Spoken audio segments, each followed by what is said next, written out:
hi, I'm Mzansi. Noluthando Ngakani here, and I am the head of news at Health for Mzansi, the new baby sister publication of Food for Mzansi.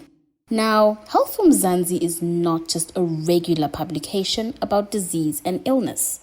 At Health for Mzansi, we unpack the complex but cohesive relationship between our health and food. Joining me on this podcast, my colleague and co-sister, Sinesi Potom. Hey Lules, and to our listeners, welcome back to Sisters Without Shame, a no-holds-barred podcast that is proudly brought to you by Health for Mzansi, where you don't ever have to suffer in silence with those medical shames ever again. We are your sisters in shame, Mzansi, and every week we will hold your hands as we unpack those ever so embarrassing health questions you would not dare ask in public. This podcast is a safe space and a judgment-free zone, baby. So if you are having sleepless nights from terrifying stomach groans, or even if you are struggling with bad breath, no problem. You have tuned in to the right place.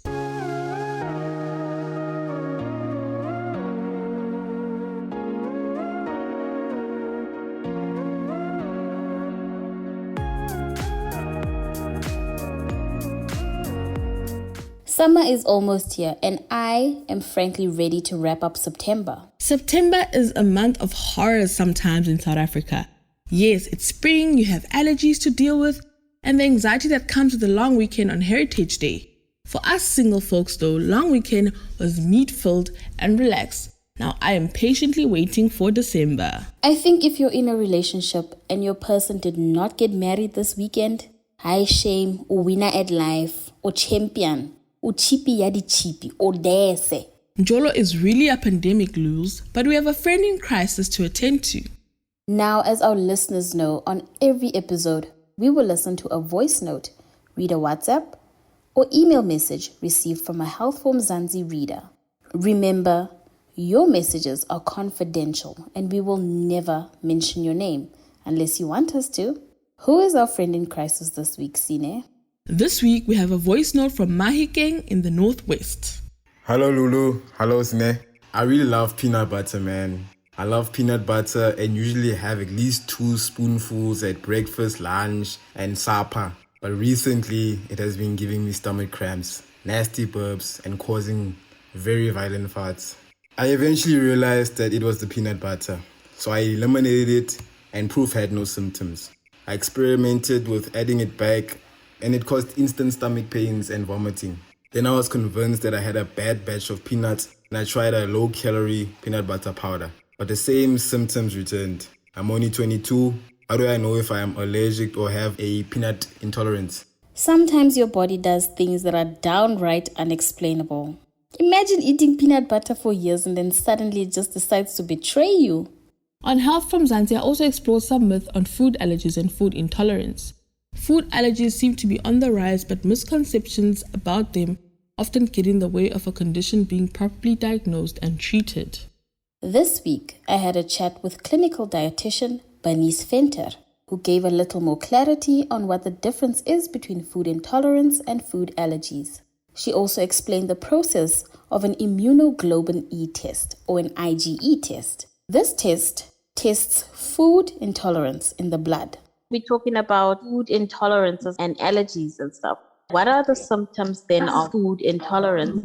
And how would people know if they had a food intolerance? A lot of people don't understand that it could be a food intolerance. And essentially, it is a reaction or immune reaction to certain foods where your body is building up inflammation to alert your immune system that there's some kind of foreign object in the body. And it all comes down to that gut integrity and helping with a more healthier gut, reducing that gut inflammation so that any food that you're taking in can actually be absorbed, as nutrients can be used, and it won't leak through and actually cause more of this immune reaction, which then can cause more food intolerance symptoms. So typically when people start asking the question of food intolerance, it's when they've checked for if they've had food allergies and nothing has come up, and when they just constantly have inflammation or inflammatory symptoms like gut problems, bloatedness, anybody who's got any inflammatory issues like arthritis, it just doesn't go away, migraines. So really anything where you go, nothing I've tried helps. I need to figure out what else it could be. And typically it could be a food that is just causing this unnecessary inflammation in the body. Just out of curiosity, I know like sufferers of GERD especially will get like, things like that. They call it silent reflux, but then it's like symptoms of almost like, sinus and stuff. Do you mind unpacking that kind of situation for me as well? There's different reactions, and when we look at food intolerances and allergies, they're called immune-mediated responses. So it's our immune system that's reacting to it and saying, look, I'm not happy with this. We've really got to get all of our antibodies in our body to fight this thing. Sometimes we do get a sensitivity, which is like a histamine response, or you're not reacting to a histamine response or to lactose. So those two together, we actually test genetically to see if you can break down lactose. And that's often the confusion when people think when they get milk, they get like, that stuffy nose, or they get a bit of phlegm in their throat. That could sometimes actually be the lactose, which means you don't make the enzyme lactase to break that down. But that we actually test through your genetics. And you also get something called that overload of histamine response, where, if it's a change of season, you might get a lot of sinuses. Some people who eat pineapple, for example, is quite high in histamine, will get a bit of a burnt tongue or a scratchy throat. That's an overload of histamine, which also means you don't make the enzyme to break that down, which is more from a genetic point of view. Where here, we're looking more from the side of, are you building up inflammation, which is alerting your immune system, which is trying to fight this food, when it's actually there to do good and feed you. So that's generally the difference. The biggest confusion we also get is when people will have a lactose-free milk and say, oh, you know what, I'm not having dairy. It's not the case. You're just eliminating the carbohydrate, lactose, but the protein in the cow's milk is what we test through food intolerances. So some people could tolerate a cow's milk protein, but just be sensitive to the lactose, then lactose-free milk would work. But for people who have a food intolerance towards cow's milk protein, would need to go for a complete alternative like rice milk or almond milk or soy milk, nothing that contains cow's milk, to help with that food intolerance. That's very interesting. Just do the elimination and just get it over and done with it. But it's so much deeper, Exactly. It's a lot more detailed than we actually expect. Yeah. What then is the difference between, food intolerance and an allergy? A lot of people think, they might have an allergy, but allergies are just with certain foods, like we've seen nuts, soya, your wheat sometimes, shellfish. And allergies are typically, your reaction is within 2 hours. So it's almost immediate, and most of the time it's actually quite deadly. So you need to go to the hospital, or you swell up, you can't breathe, your tongue swells up. So allergies, the biggest definer there is it's within 2 hours that you have a reaction, and it's pretty severe. Where a food intolerance, because if it alerts your immune system and you build up that inflammation, it can take up to 72 hours. So even up to 3 days to start seeing the reaction. So let's say you are intolerant to, let's like use peas, like green peas, the vegetable. And only 3 days later might you have a bit of bloatedness or crampiness or gassiness in your gut. By then it's so difficult to pinpoint what you ate. Was it the breakfast or was it the peas 3 days ago?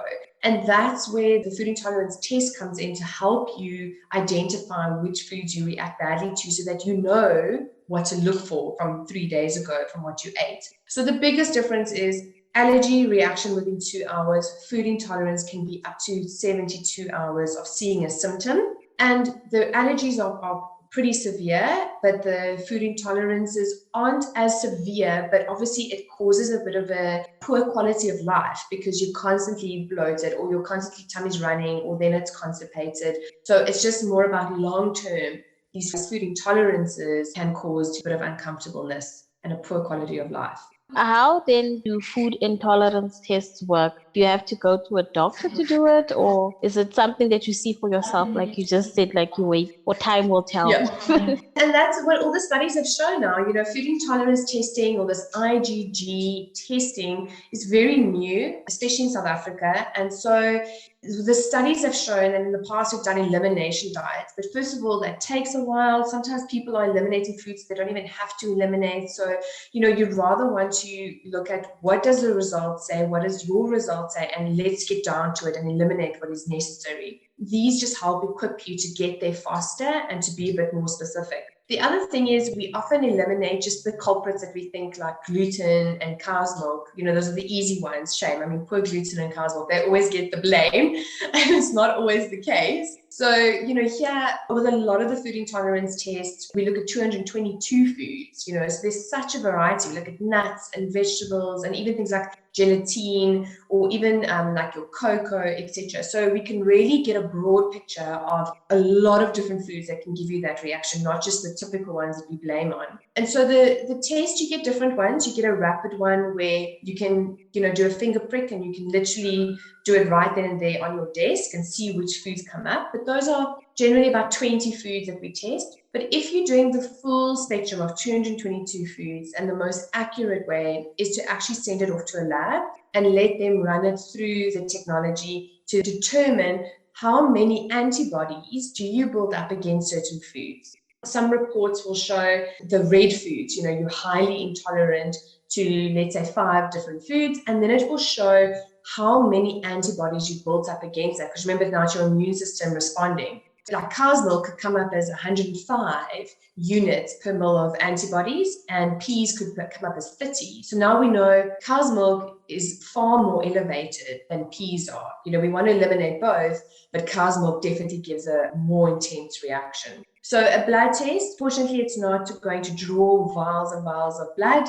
It's actually like a simple little finger prick, like you test your cholesterol or your sugar, yearly at a clinic. So it's a finger prick, and all they need is about 1 ml of blood in a tube. So you can, of course, go to your doctor to do this, but you can also do it at home. It's really safe. They give you, in the pack, they give you a lancet with a little finger prick thing in a vial. Basically, just clean it, prick your finger, and you drop the blood in until you get about 1 ml. And you can package it all up and send it back to the lab. So it's a really easy at-home test. But of course, some people don't like to prick themselves, so they would prefer if somebody else does it. And of course, you can then just go to the practitioner, whoever does offer these tests, and they can do it for you. But quick and easy, 5 minutes, I'd say max. So then what do you do then if you find out that you are intolerant to something? Do you then have to cut that out of your diet forever? No, fortunately, that's the beauty of food intolerances.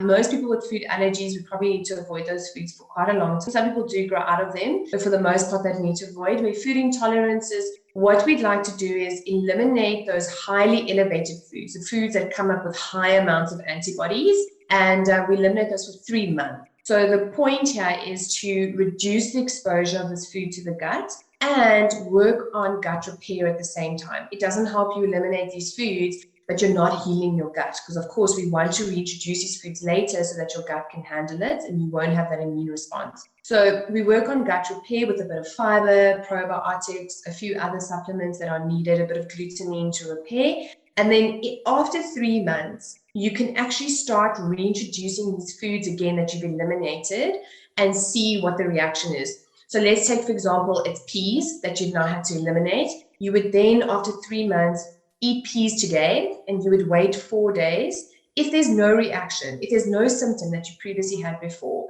you can then reintroduce peas back into your diet, which is so great. If you unfortunately do have a reaction within those 4 days, you need to eliminate it for a year. So some people would need to probably eliminate 1 or 2 foods more longer term, but most of the foods can be reintroduced again. We just need to listen to our bodies and see how we react to them once we've reintroduced. Can your kids also get tested for food intolerance?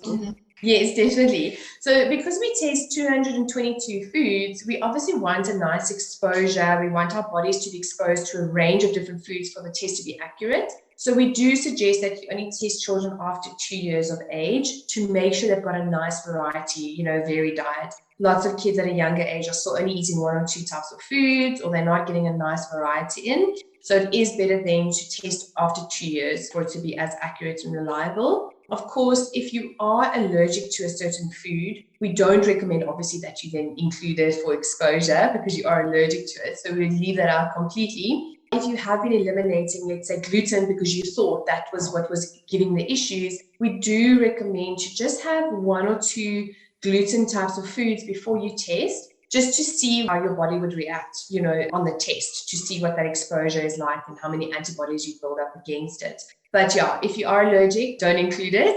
And then for children, after 2 years, we can get a nice variety of foods in there. Thank you for joining this week's episode of Sisters Without Shame, Bernice Venter. Remember to check out the detailed article on allergies and food intolerance on healthformzansi.co.za.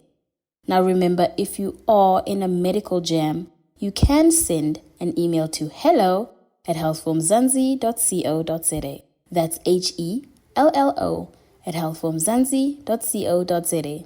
Or send us an SOS to 076 132 0454. That's 076 132 0454. We will never blue tick you, Baba.